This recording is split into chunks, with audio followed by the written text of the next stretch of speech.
Sir. अरे कौन हो तुम? यहाँ कैसे घुसे चले आए? अभी टाइम बचा है ना सर, मेरा नॉमिनेशन स्वीकार कीजिए please sir. Aadhaar card page 4 sir. Local resident signature page 8 sir. Documents okay. Thank you sir. Photo क्यों ले रहा है बे? अपनी सेफ्टी के लिए सर। मुस्कुराइए प्लीज। मैं शपथ लेता हूं कि मैं एक कर्तव्यपरायण नागरिक बनूंगा और लोगों के कल्याण। नॉमिनेशन वापस लेने की बजाय एक और भर दिया। जितना जल्दी तू ऊपर आया है उससे भी जल्दी नीचे गिरेगा। हो गया? अब मेरी सुन। क्या? जब बेईमान आदमी गिरेगा ईमानदार बढ़ेगा। क्या मतलब?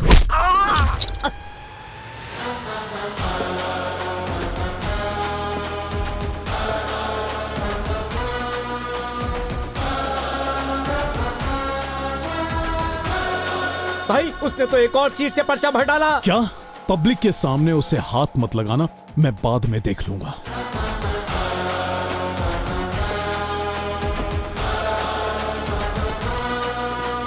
चलो।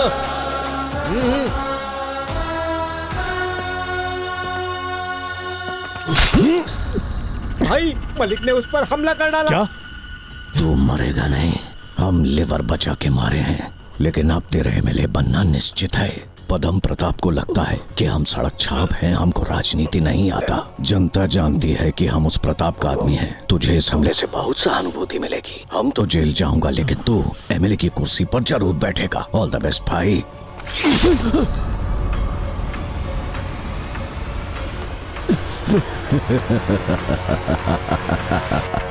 ट्यूशन मास्टर को किसी ने चाकू मार दिया। हमारे मास्टर को किसी ने चाकू मार दिया। कौन मारा? पता नहीं क्यों मारा। एमएलए का इलेक्शन लड़ रहा था, किसी दुश्मन ने मारा होगा। फिर भी हम तो वोट मास्टर को ही देंगे। आज की ताज़ा खबर, विधानसभा चुनाव के नामांकन का आज आखिरी दिन था। चेन्नई के शांति नगर क्षेत्र में विजय राघवन, जो अपना नामांकन पत्र जमा करने आए थे, उन पर रूलिंग पार्टी के आदमियों ने चाकू से बुरी तरह हमला कर दिया। अगर तुम लोगों ने उसे ना छेड़ा होता तो वो एक ही सीट पर खड़ा होता। अब तो वो 2 जगह से खड़ा है। अगर इलेक्शन से पहले हमने उसे मारा तो मीडिया हमारी पार्टी की धज्जियां उड़ा डालेगी। इलेक्शन का समय, चुनाव होने तक हरकतों पर लगाम लगाओ। वो सिर्फ तब तक जिंदा है जब तक रिजल्ट घोषित नहीं हो जाते। आप टेंशन मत लो। तमिलनाडु के 234 क्षेत्रों में मतदान शांतिपूर्वक हुए। लोग बड़े उत्साह के साथ वोट डालने पहुंच रहे हैं। अनुमान है कि शाम तक 70% मतदान होगा। काउंटिंग कल से शुरू होगी और चुनाव के नतीजे अगले हफ्ते सोमवार तक घोषित कर दिए जाएंगे। दोनों ही पार्टीज में बराबर उत्साह देखने को मिल रहा है और नतीजा आपके सामने जल्द घोषित होगा। अरुणा, कहाँ है तेरा लाल? तुम दोनों के एनकाउंटर के आर्डर आए। अब की बार कोई झोल ना, उसके लिए मेरे को आना पड़ा।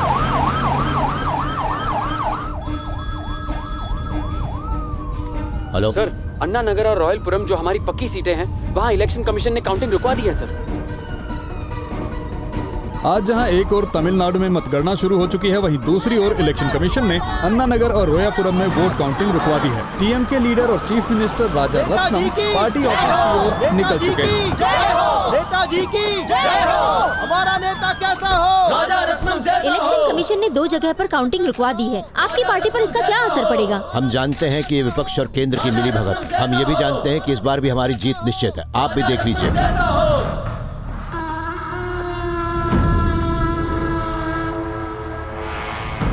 कांचीपुरम, धर्मापुरी, रानीपेट और वेल्लूर में हम 15 सीटों से पीछे हैं। सर, आंकड़ों के अनुसार दोनों पार्टियां लगभग बराबरी चल रही हैं। काउंटिंग क्यों रुकवाई गई है? मुझे कानूनी दांव पेच मत सिखाओ। स्टे ऑर्डर कैसे आया? बोलो, सब ठीक चल रहा है ना? जी अभी तक तो ठीक है, लेकिन विपक्ष अभी भी 25 सीटों पर आगे है। अगर ऐसा ही चलता रहा तो वो सीटें विपक्षी पार्टी ले जाएगी। हमें लगा था कि हम 130 सीटें तो निकाल ही लेंगे, लेकिन अगर दोनों पार्टियां 115 सीटें जीतती हैं तो हंग असेंबली मतलब त्रिशंकु सरकार। 2 सीटों पर काउंटिंग रोक दी गई है। बची 2 और सीटें जिन पर हमें गठजोड़ करना होगा, तभी हम सरकार बना पाएंगे। बचे हुए 2 कैंडिडेट्स को हमें अपनी सरकार में लेना ही होगा। कौन है वो? विजय राघवन। सर, बहुमत के लिए हमें 234 में से 118 सीटें चाहिए, लेकिन दोनों पार्टियां 115 पर अटक गई हैं। बची 4 सीटों में से 2 पर काउंटिंग रुक गई है। इंडिपेंडेंट उम्मीदवार विजय राघवन भारी बहुमत से अपने दोनों सीटों पर आगे चल रहे हैं। मतलब जो पार्टी विजय राघवन को अपनी तरफ ले आई, सरकार वही बनाएगी। रुकी हुई काउंटिंग वाली सीट के रिजल्ट घोषित करने में 1 हफ्ता लग सकता है। सबसे पहले विजय राघवन सर ने यहाँ पर मुझसे बात की थी और आज हमारे मास्टर को विजय प्राप्त होगी।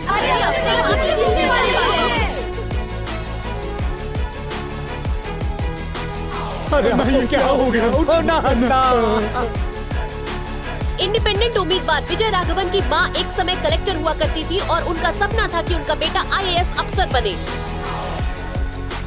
विधानसभा चुनाव के वोटों की गिनती लगभग खत्म होने आई है। आजाद उम्मीदवार विजय राघवन जो वार्ड नंबर 45 के काउंसलर थे, वो अपनी दोनों चुनावी सीटों पर आगे चल रहे हैं। फिलहाल इन दोनों सीटों पर विपक्षी और रूलिंग पार्टी दोनों की नजर है। विजय राघवन की जीत निश्चित मानी जा रही है। दोनों बड़ी पार्टियों में सरकार बनाने के लिए खींचातानी जारी है। एक्स काउंसलर विजय राघवन के हाथ में एक बहुत बड़ी जीत आने वाली है और इसके लिए उनके प्रशंसकों के बीच में गाड़ी नहीं है लेकिन बाल इतने लंबे हाँ, इतना लंबा क्योंकि एकदम लड़की वाला दिखता है। आंकड़ों के हिसाब से सुल्लू भाई खड़े और तुम लोग बैठे हो, चलो उठो।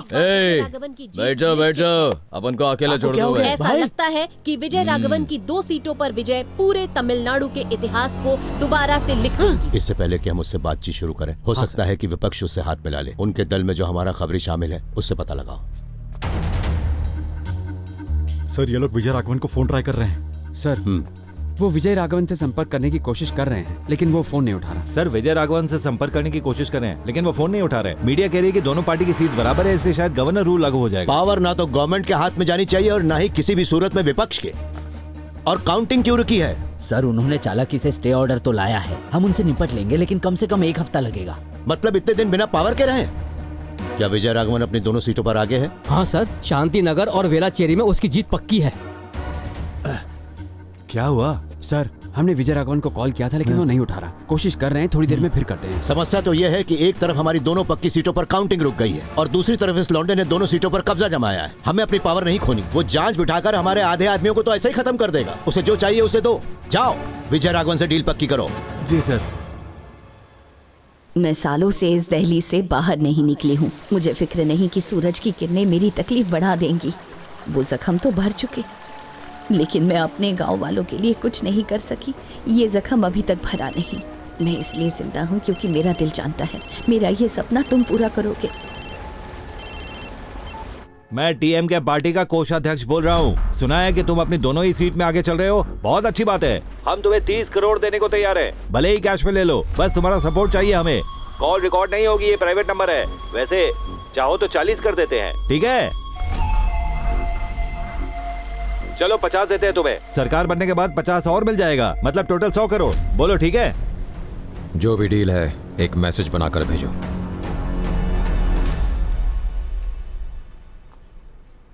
बहुत शाना है, मैसेज करने को बोल रहा है।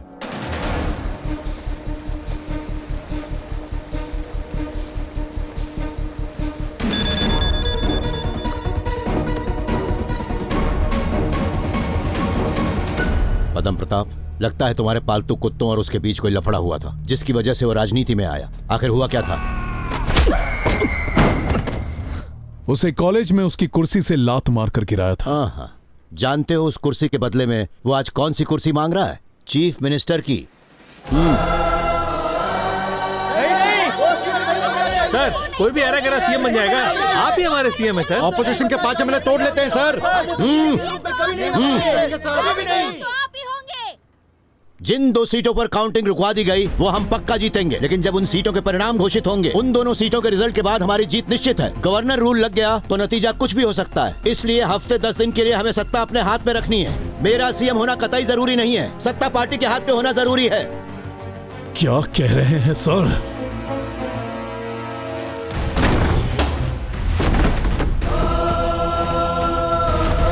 लगता है कि विपक्ष उसे सीएम की कुर्सी दे रही है। ये प्रस्ताव हमने उसे क्यों नहीं दिया? उसने मना कर दिया सर। लगता है कि विपक्ष के साथ उसका कोई लफड़ा है।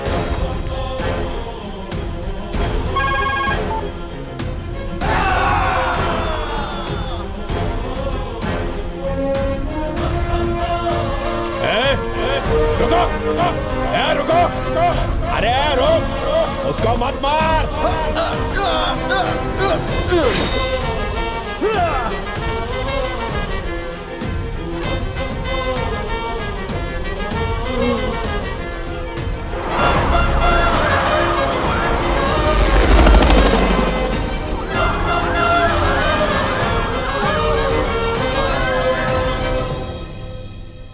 माँ, बाहर आ जाओ माँ। विजय राघवन अपनी माँ का एक काम करेगा क्या? माँ, तू एक दिन कलेक्टर बनेगा ना? कलेक्टर क्या है माँ, मैं तो उससे भी कुछ बड़ा बनकर दिखाऊंगा।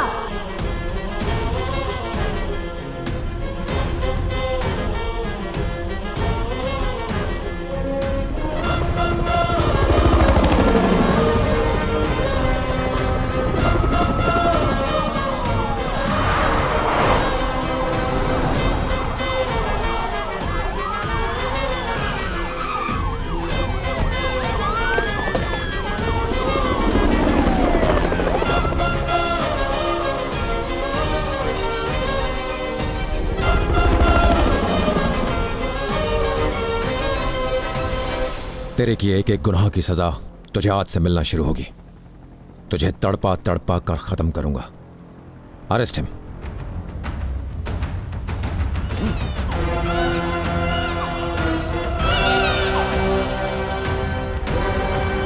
उसके पास कोई अधिकार नहीं होंगे। हम उसे डमी सीएम बनाकर रखेंगे। उसके साइन का कोई मूल्य नहीं होगा और ना ही उसके पास कुछ भी अप्रूव करने की ताकत होगी। वो भूखे शेरों के बीच में एक बकरी बनकर रहेगा।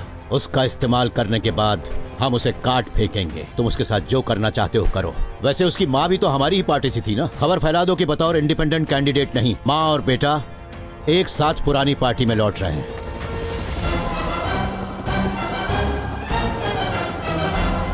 क्यों पदम प्रताप, तुम तो उसे बहुत अच्छी तरह से जानते हो ना। ये हैंडल तो हो जाएगा ना। है तो सीधा साधा आम आदमी। हम सांप सीढ़ी का खेल खेल रहे थे, लेकिन मैंने उसे जब जब डसा वो गिरने की बजाय सीढ़ियों पर चढ़ता गया। देखने में बहुत सीधा लगता है, लेकिन मौका मिलते ही पलटवार करता है। बच्चा आखिरकार नेता बन ही गया। आने दो सर, हम देख लेंगे।